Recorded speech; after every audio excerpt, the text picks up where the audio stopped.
Ledum वो सांप का जहर नहीं, मगर सांप के जहर के मुशाबे लेकेसिस से सबसे ज्यादा मिलता है।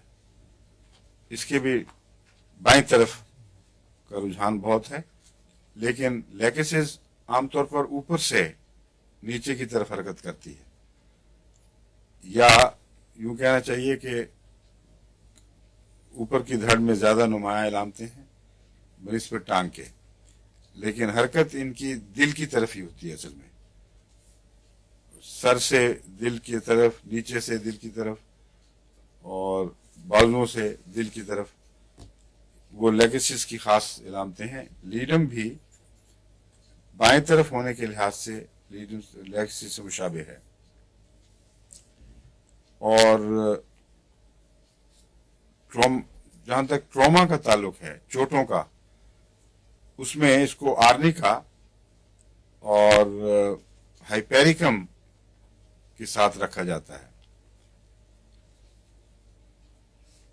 बैलिस से भी बाज़ दफा मुवालता लगता है, लेकिन दरअसल बैलिस का मुतबादल ये नहीं बन सकती।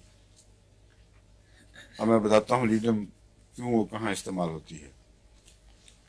चोटें हों और गहरा असर छोड़ जाएं, या बास किस्म के जख्म लगें और लंबा असर छोड़ जाएं, उनमें लीडम मुफीद है। लेकिन लीडम के जख्म वो हैं जो नोकदार चीजों के जख्म हों। कील चुभ गया है पाँव में, कांटा चुभ के कोई टुकड़ा अंदर रह गया है, या ना भी रहा हो तो उसका गंध जो है वो अंदर यूं लगता है जैसे पूरा कील सा बन गया है,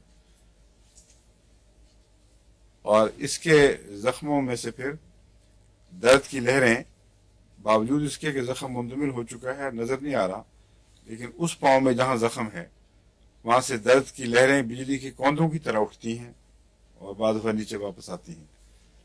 तो उसमें लीडम अच्छी दवा है। और ऐसी सूरत में अगर तशन्नुज हो तो लीडम उस तशन्नुज को भी दूर करती है।